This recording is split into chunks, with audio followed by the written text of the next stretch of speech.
All right, welcome to Believe in Chargers. It is part of the Believe Network. Matt Money Smith here, joined by one of the all-time great Bolts, Lorenzo Neal. A lot of excitement surrounding the Chargers, a lot of excitement surrounding the Believe Sports Network, which is why we appreciate all of you. You subscribe, you rate, you comment, you follow, you share with all of your friends. We're trying to spread the word, of course.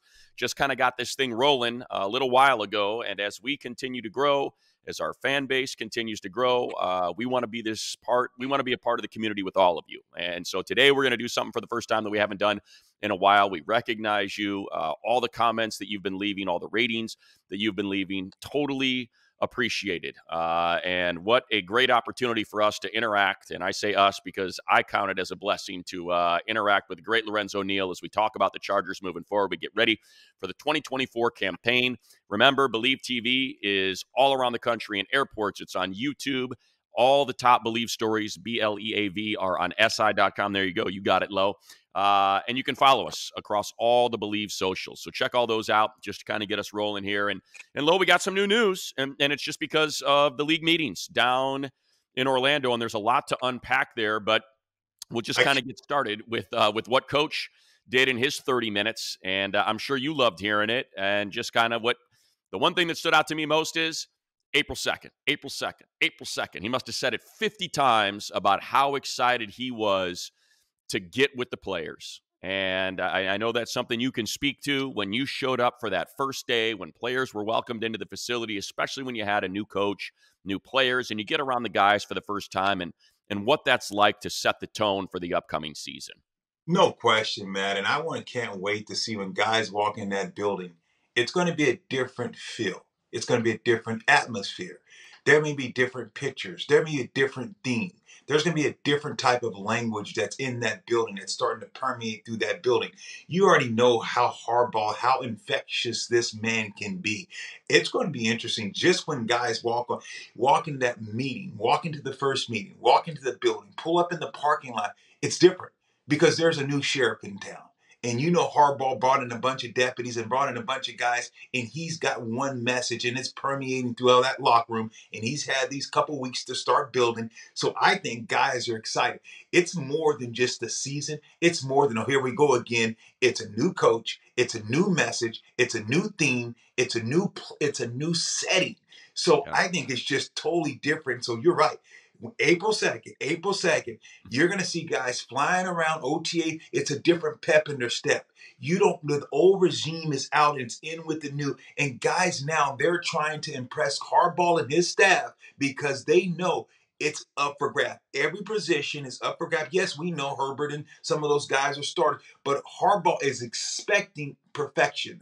He's expecting a certain level of competition right and early, and that's why he's talking April 2nd, because the weight room, everything around there is going to be different.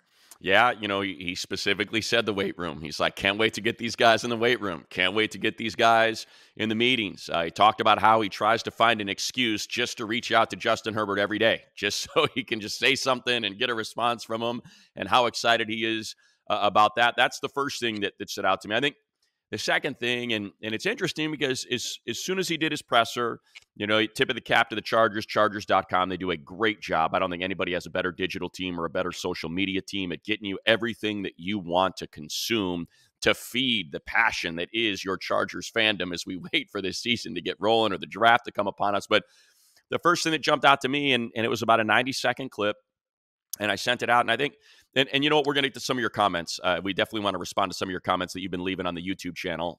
So we certainly appreciate that. But, he spent about 90 seconds. He was asked about the offensive line and about, the guys that he has in-house and about that particular position group. And it's going to make the rounds. He said it on Monday. So at the time we're recording this a couple days ago. And he said, there is no other group on a football team that is not dependent on any other position, but every other position is dependent upon them as the offensive line. And obviously on offense, you can't throw the ball if you can't block. You can't run the ball if you can't open a hole. You can't extend drives if you can't block. The offense is completely dependent on the offensive line, allowing a pocket to be established or a push to be established to have a run play. And then he actually went on to say, and sometimes, and he did his voice, defensive line will be like, oh, whatever, we don't need the offensive line. And he's like, oh, really? You don't like when the offensive line helps a 12-play drive and you get to sit over here and catch your breath before you have to go back out there, and instead of playing 35 minutes of the game, you're only playing 25 minutes of the game? And he's like, and then they're like, it's a good point. I guess that's true, And so I think it's a peek into the way he thinks, into the way he believes a football team needs to be constructed and how a football team finds success. And it sounds like that is the most important position group on the team, according to Jim Harbaugh. Yeah, and I always say that, Money. You probably heard me say it again, and I'll do it again. I always like using this scenario. It's hypothetical. He is hypothetical. Harbaugh. That's what he says at times. But there's a thing that we all grew up listening to, and it was the Paul Revere. Listen, my children, you should hear the Midnight Ride of Paul Revere. It was 17th April 75. Hardly a man is now alive who remembers that famous day and year. He said to his friends at the British on large, one if I land, two if I sea, I on the opposite side shall be, ready to ride and spread the word. Ready to ride and spread the word, right? To every Middlesex village and farm. Because he knew that he had to have those horses to be able to ride to let them know that the British is coming.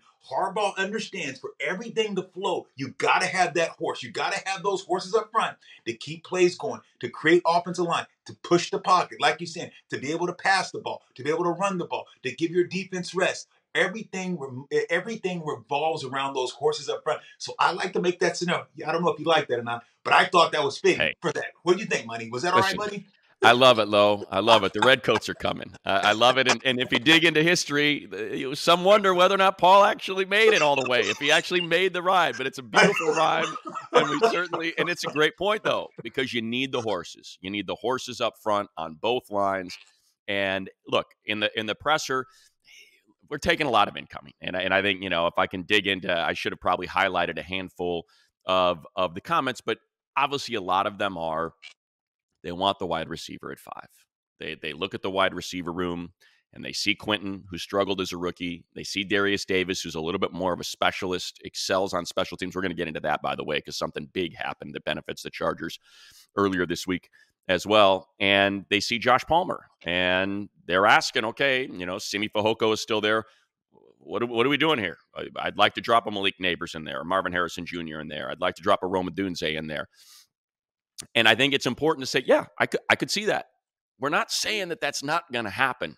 It could happen if they draft best player available. We got into this last week. If Joe Ortiz is a best player available type of general manager, and Marvin Harrison Jr. is sitting there, it is very possible that they will draft Marvin Harrison Jr. But in listening to Coach Harbaugh, he specifically pointed out no other position group can succeed unless the offensive line succeeds. And so remember, the draft is not until April 25th, the first round, April 26th, 27th, right? It's a 3-day affair.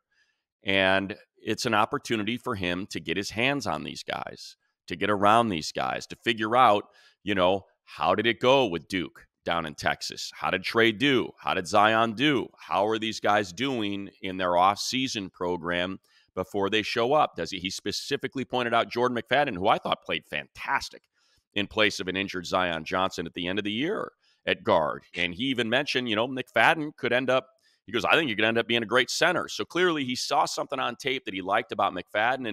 And if he likes that group, if he feels good about the depth of that group, then maybe he doesn't feel like he needs to draft an offensive lineman at number 5 overall. But the other thing he said, Lo, is, and I thought it was he's a smart guy. Harbaugh is no dummy. He's not some meathead football dude that's just spitting out football cliches. If you've ever been around him, you recognize this is a bright guy. And I don't know if it's calculated, but it's worked. And I don't know how much of it's worked because of Coach Harbaugh, but J.J. McCarthy has now shot up these boards. And what was thought to be maybe a back end of the first round, maybe a second round guy, is now being talked about at number 2, that perhaps the Commanders are sweet on McCarthy ahead of all these other quarterbacks. And Coach pointed out in that 35-minute presser that, hey, it's looking like you might end up going quarterback 1 through 4. And if that's the case, we're going to have the first pick because we got a quarterback of every player in this draft. we're going to get the best player in this draft at number 5. And as he said that, he then immediately followed up with, oh, and by the way, it's kind of like having the number 1 pick in the draft. So, if you want to come up and get number 5, you might want to throw them calculators out because it's like having the number 1 pick. It's not like having the number 5 pick. And that's, something that we've discussed prior. Blue chip receivers are making 25 to 30 million bucks a year. The old Jimmy Johnson trade chart, and if I trade up here at 1,700 points and I'm going to give you my one at number 11 or whatever, and then I'm going to give you a third. No, that ain't how.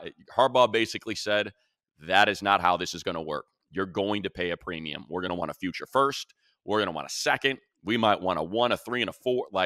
So he very subtly, that comment was only about 12 seconds long. I tweeted it out. After I heard it, I cut it and tweeted it because I said, hey, this is something we talked about. And Harbaugh's putting the message out there. Sure. We're open for business, but just know you're shopping at the luxury goods store. You are not shopping at the TJ Maxx. This is going to cost you some money. Yeah, and I'm that guy that going to TJ Maxx, and I'm that Ross guy. You know that money. Give me Right. Ross, and I can make it happen. I can throw a suit on. But anyways, as I digress, I look at Harbaugh, like you said, this guy, to me, I don't think it's going to be receiver at that 5 or 6, whatever it's going to be. I think when you think about how he thinks and how Harbaugh, go about building the team, you looked at San Francisco. You and I, we talked about it. You talked about several years ago when he took that Niner team to a Super Bowl. It wasn't with great quarterback play. It was playing great defense, and it was running the ball behind Frank Gore and a great offensive line. They went out and create opportunities. It was who was their receivers? Was it a second round pick? It wasn't a second round guy that was just a guy, Crabtree, Yeah. that he played outstanding in Harbaugh's system. When you look at McCarthy, look at this quarterback. The reason why he's jumping up the boards because Harbaugh is a guy that you look at what he's done in the pros. He has guys ready, pro ready. So I think when you think about what Harbaugh is saying, he's saying, look, I'm going to build in these trenches. I'm going to make sure that I have some people up front that's going to protect my quarterback, who is a franchise quarterback, undoubtedly, unmistakably. So what are we going to do? We're going to either gather more guys. I don't think that he would spend that type of capital on a receiver. Now, I know that Marvin Harrison Jr., those guys are there, and they can be unbelievable help to this Charger team. That's just not the way Harbaugh plays. I don't think that's his mentality. You've seen Keenan's no longer different guys. He knows that he can create opportunities because they're going to be so efficient, running the ball, being physical, wearing teams out, and the efficiency level is going to be through the roof. So I don't think Harbaugh is kidding. I don't think that he's bluffing. I think he's going to build in these trenches, and I'd be surprised if he didn't get an offense or defensive guy. I don't really believe that Harbaugh is going to get a receiver, even though he's a quarterback-driven coach. Yeah, no doubt. I think in terms of his philosophy, it doesn't necessarily line up. I do want to remind everybody the tournament is here. BetOnline is your bracket headquarters for the season. Best bracket contest out there. Odds, lines, info on every game, every round, all the way up to the national championship. You can access the most up-to-the-minute wagering information anytime from your desktop or your mobile devices, and even track your bracket real-time all the way through the tournament. So head to BetOnline today. Get in on all the action. Use the promo code BELIEVE. That's BLEAV for your 50% welcome bonus on your first deposit. BLEAV, BetOnline. The game starts here. The one thing that I would say about the wide receiver is, so there's two lanes we can drive in. The one lane is, look at how much money you are going to save. We talked about why Brock Bowers at 5 doesn't necessarily make sense because of what tight ends make. He'd already be a top 5 highest paid tight end on his rookie contract. That's really rolling the dice, thinking he's going to be that sort of player in terms of how you're going to commit resources against your cap. Wide receiver makes sense because of what these guys are making now. Instead of paying your number 1 elite wide receiver, Jamar Chase, $25 million, or Justin Jefferson, $25-30 million bucks a year, the Vikings and the Bengals have been able to pay them $4 million a year and $6 million a year for Jamar Chase because he was a top 5. Jefferson in the 20s, $2 million bucks a year. So they are saving. It's not just quarterback where you're saving money. Where can we maximize our financial resources through the draft? It's why it's important, and you often would hear it. And I remember Tom Telesco used to say it all the time. We need to get rookie contracts. Rookie contracts. Too many veteran contracts. You have got to populate your roster with guys that are on their first contracts because that is how you can afford elite players. And these big free agent contracts, you've got to be able to balance it out because even a veteran minimum contract is like a first-round pick. It's like a back end of the first-round pick. That's what you're paying these guys. So, and you know what? And I'll shift to this here, Lo. But so what I'm saying is I can understand. I can totally understand where Joe Ortiz and Jim Harbaugh are sitting down and Harbaugh's like, give me Joe Alt, give me Fuaga, give me the O-line. And Ortiz says, okay, let's just kind of, let's kick this around for a second. Let's think about this. We don't have Mike Williams anymore. We don't have Keenan Allen anymore. You saw Marvin Harrison Jr. You saw him 3 times. He ate you up. He ate up your best corner. He had 100 yards per game every time, and you did everything you could to slow him down, and he damn near won a couple games because he's that good of a player. We believe he is a $25 million a year impact type player by the time he gets to the end of his rookie year. We're going to be paying him that for the entirety of his first 4 years. So let's really think about it. And so that's one conversation. Then the second conversation is, I'm going to contradict myself right here, like I always do on this podcast, is it's a deep position. Here's our grade for Marvin Harrison. Here's our grade for the guy that we can get in the second round. Here's our grade for Joe Alt. Here's our grade, as you see my hand has disappeared from the screen, for the offensive tackle we can get in the second round. And that's what they're going to have to figure out. What's the drop-off if we take the tackle here to the tackle we're going to get in the second or third round? What's the drop-off between the grade we have on Marvin Harrison or one of these other guys here to the guy that we're going to get in the second round? I mean, it's a much more complicated process than, hey, that guy's there, let's take him. That's what happens over those 15 minutes as soon as they're on the clock. Wow. I mean, that right there, the way you talked about that, money kind of had me, in a whirlwind, and that tell you. Sorry, Put me, I could have explained it better. I don't know if I want the blue pill or the red pill. Right? I don't want to. So, because that's how deep that was. Because when you talk about it in that sense, you're looking at Harrison Jr. and you think, okay, here's a guy, like you said, by the end of the year, he's worth $25 million, Right? And we still got this guy for the next 4 years. So, do we sit there and say, okay, we got a guy that's on a rookie deal, that we have a quarterback now, we have a pretty good, decent offensive line? Or do we go with that tackle and say, okay, we're going to even be a better run team, but can we get by? And that's the question that, you already let your 2 best receivers leave the building. You look at Harrison now and you're like, that's not bad. And we're getting $25 million we're going to be paying a guy $3-4 million instead of $25 million the next 4 years after that. Because the first year, we know what kind of receiver he is going to be. We know this. We know where he comes from. His stock is pretty good. We know his bloodline. And now he wants to be great. And now with you teaching him, and now he's with Herbert, think about how electrifying he can be. You're right, in the next 5 years. So you kind of tempered my expectation a little bit, and I don't know. You're starting to change my church, and I might be in a different view than you. Think about this, and again, I have no idea what they're going to do. I'm fine with whatever they're going to do because this is the regime I wanted.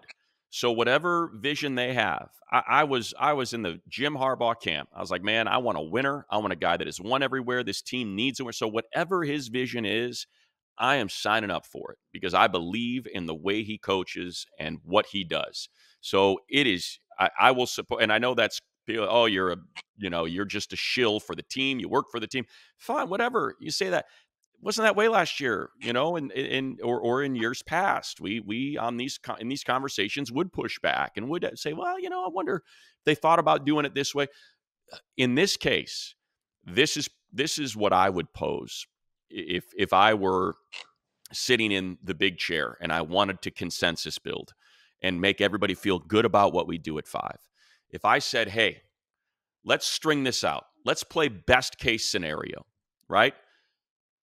We take the tackle here. We can't trade out. I think ultimately what they would like to do is trade out and get an incredible value.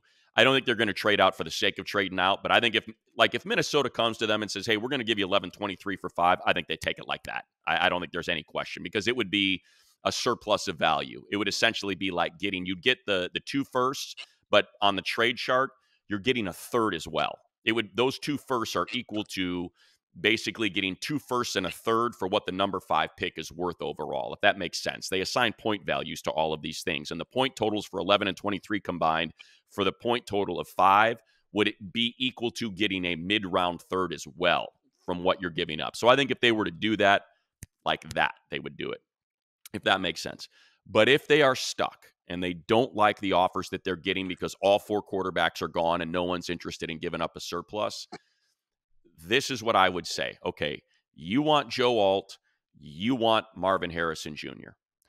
If I told you that Joe Alt is going to be the best right tackle in the league in 5 years, because we know we're signing Slater this $100 million deal, and he's already an all-pro. He's one of the best left tackles. So the future of Joe Alt is he is the best right tackle in the league in 5 years. Or I told you that we've got Larry Fitzgerald Part 2 and Marvin Harrison Jr. Which one do you want? You want the best right tackle in the league along with Rashawn Slater, who's already an elite left tackle, or do you want Larry Fitzgerald? Who do you want? Right? I mean, that's if you tough. if you string it out best case, give me the first ballot Hall of. I mean, I appreciate the right tackle, but I think when you have, if that's the way, and I don't know if that's what Marvin Harrison Jr. is going to be, but that's the way they're talking about him, Low. That this is this is the best wide receiver prospect that we have seen in a long time. Yeah, and when you talk about elite tackle play, and you think, okay, I got to have a good, if I got a good defensive end, he can, neutralize. But you know how teams do. You slide protection, you keep a running back in, so you can slow that down if you don't have necessarily elite tackle. With receivers now, if I'm playing man to coverage, I can motion this guy across, and now you can't bump, you can't jam him. So now your receiver can win because you give him more options that he can do because he's reading coverages. So when you're looking at that and talk about big time game player, then you have to go with Marvin. And I totally, the way that you broke that down, you got to realize, beginning of the show, I'm like, no, Harbaugh wants this offense. And I'm thinking, okay, it's whether it's a defensive lineman, whether it's an offensive tackle, because now you can run, because they need to get I think they still need to do some more with the running back position. You know that Harbaugh wants to be physical. But when you got that type of elite receiver and you have a good offensive line, not great, but good offensive line with a great running back, you still can win. But when you have that elite receiver play with a quarterback of this caliber, I think you take the latter. It's tough. Not easy. It's not easy.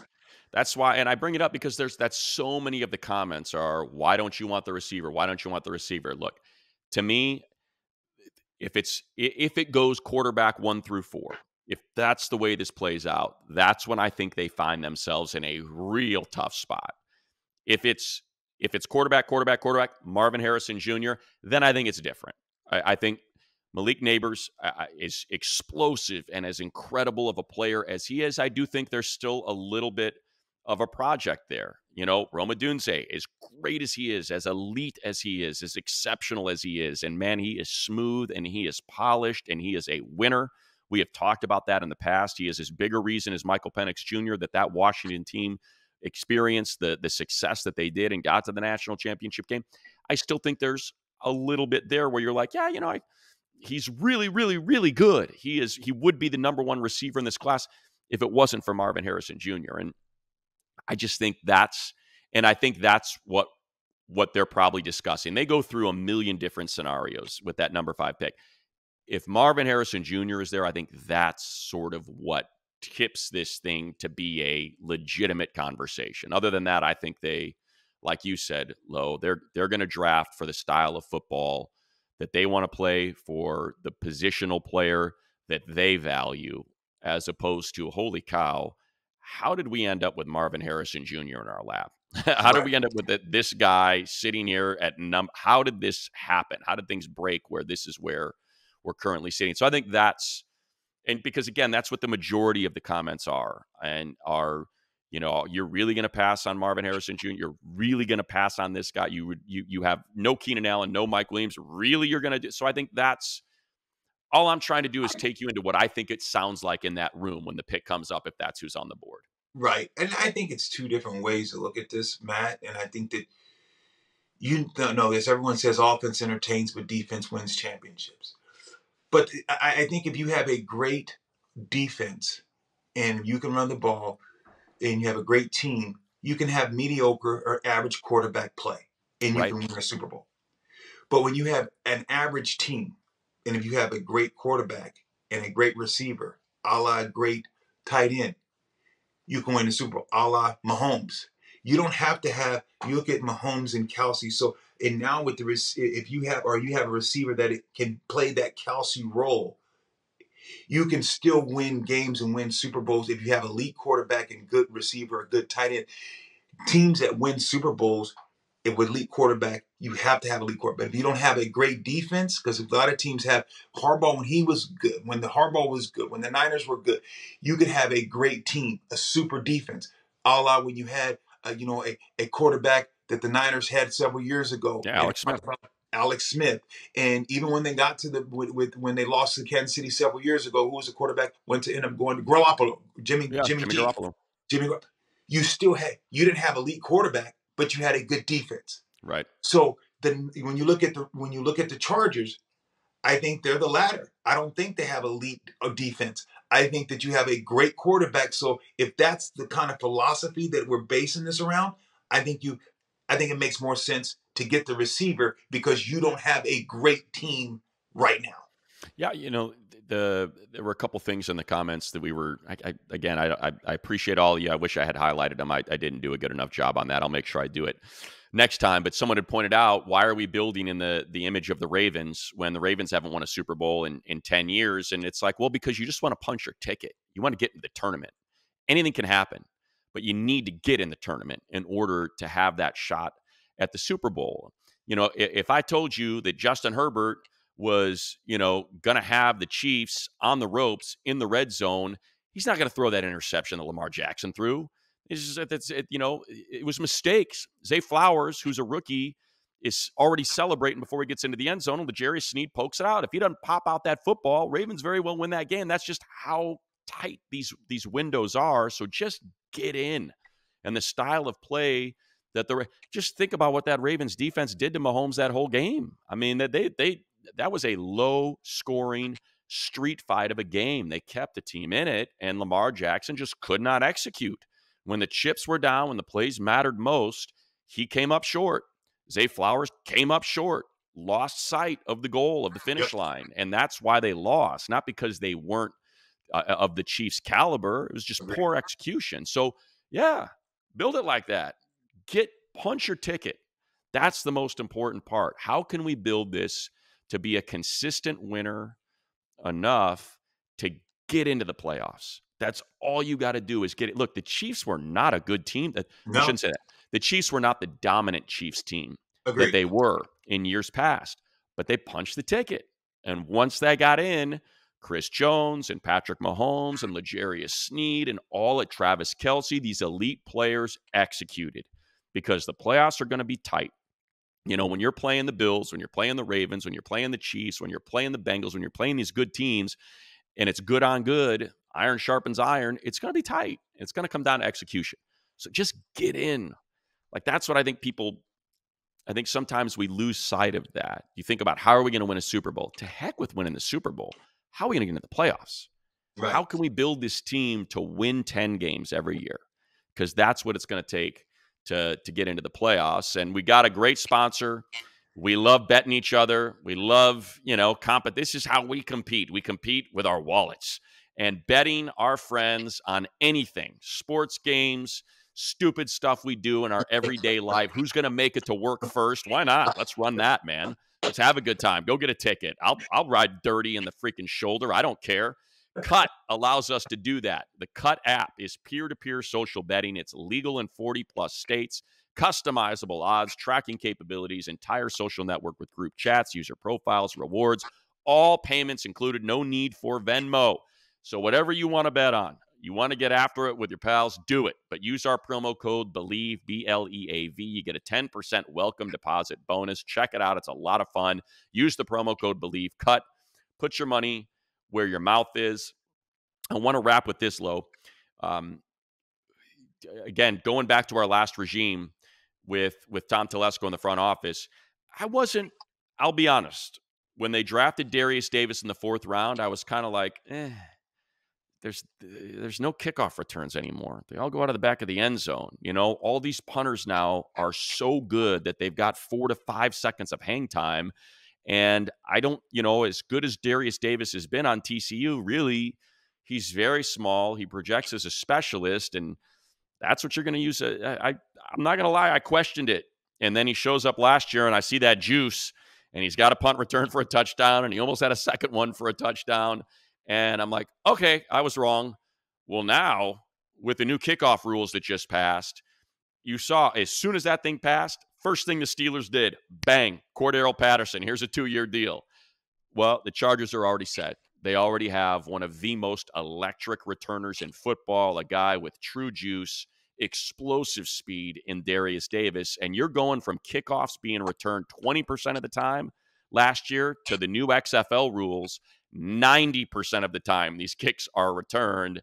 And you've got one of the best special teams coach, tip of the cap to Jim Harbaugh and Joe Ortiz for keeping Ryan Ficken around. And signing Troy Dye, one of the best special teams players out there from the Vikings, to get him back on this team.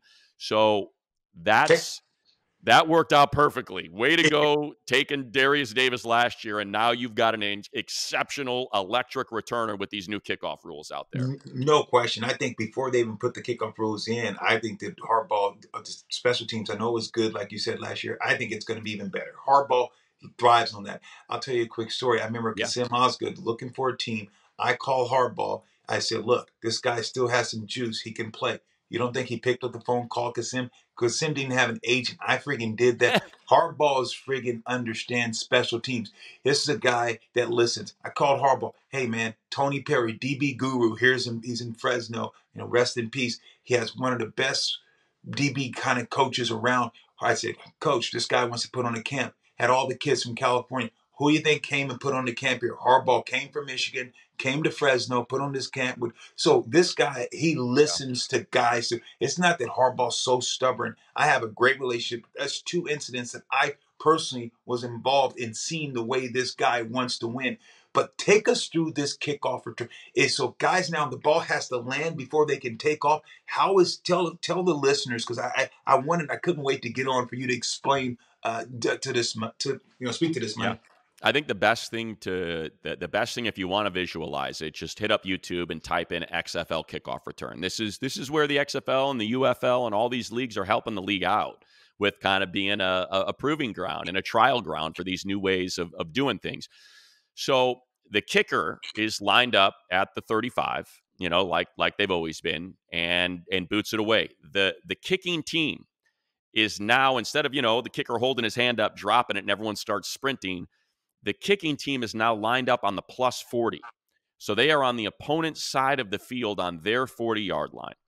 The returning team has what's called the setup zone, and they now have 9 players between their own 35 and 30. That is where they can set up, in that little zone there.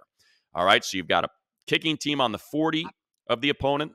You've got the return team between their 30 and 35, and then you have 2 returners, not 1, but 2, back there in what's called the landing zone, 20 yards, all the way out of the back of the end zone. No one can move. It's very odd to watch. It's very strange. No one can move until the returner has fielded the ball. As soon as they secure the ball, now everyone can move. And it looks almost like a punt return, right? Because they're engaged on a line of scrimmage as of sorts. And so now if you win your blocks, and remember, the kicking team's got one extra player because they've got 10, and with the 2 returners back, the returning team only has 9 up there in that setup zone. But like I said, 90% kickoffs are returned. Now, wow. It's still at the 35. There's still a chance that these kickers that we have nowadays that are making 50-yarders look like 35-yarders back in the day just boot it out of the back of the end zone, and there is no return. But now there's an opportunity for, if you've got juice back there like the Chargers do with Darius Davis, very well could end up saying, you know what? Let's not just take the touchback. Let's return some of these. We believe in our guys. We believe we can win our blocks. We believe we can open lanes. Because that's how it's worked in the XFL. Like I said, 90% return rate now. Because I think also, and the fair catch rule still is in effect that they put in last year. So you can still signal for a fair catch even if you receive, outside of the end zone or in front of the end zone in the field of play. So you can still wave your hand, put the ball at the 25. You can't get fancy with it. You have to signal that you want an offense. yeah, if you want to do an onside kick, you have to let it be known that you're going to do an onside kick, because then obviously your players have to return to where you're kicking the ball off, as opposed to being all the way up at the plus 40. But it benefits the Chargers because there's going to be returns, and they have one of the best players in the league at kickoff returns. Was he? I don't think he was voted as an All Pro by whatever the AP or whoever does the official All Pro voting, but he was by the players. They did a player poll, and the players voted Darius Davis the top returner in football last year. That's how good this guy is, and going into his second year. It always means more when the players do it. I'll tell you that, Matt. Yeah, People might say, "Oh, well, the AP." No, when you get the players, the guys who are out there on the field, and they're the ones who's voting you in, it makes you feel that much better. Instead of by readers and writers. No, it's yeah. always great when those players tell you that. That's kudos. 100%. I'll wrap it with this, Low. Handful of comments. And again, we appreciate all you on the YouTube. Feel free to leave a comment. I try to reply to some as best I can. I know a lot of times you just kind of leave your comment and you move on. But if you want to check back in there, I may respond to you. I do the best because we do appreciate you. And we try to do our best to interact with all you. But here's a handful that Lindsay put together for us. Let's see. Low looked like he was ready to suit up when Money was talking about Jim. That was from Tupapa 7230. So, Low can still play. Let's see. Low is the man. Loved watching you play. So, still a diehard Bolt fan down in San Diego. That's from B Nasty. So he appreciates you. There's a lot of love for you, Low. Low, one of the greatest fullbacks ever. Pod shows that he's a great listener. Money should pay him per session. I know. I talk too much. Money's the best. Money talk way too educates much. me. You educate me, Money. Thank you, Thomas Costello. Spread the word for this pod. Let's get him to 50K. Appreciate that. Lowe was I watched us win when Lowe was a fullback. He was a juggernaut, no doubt about it. Harbaugh going to run smash mouth football. This is from Wildcat 4837. Enough of signing. Signing free agent, blocking tight ends. They need to bring in a true fullback like Lorenzo Neal. Oh, I see. They're saying, hey, I don't want a blocking tight end. I want a fullback. Yeah, you're gonna let's go, baby. Let's make fullbacks great again. And then this from, GTMM sent this one.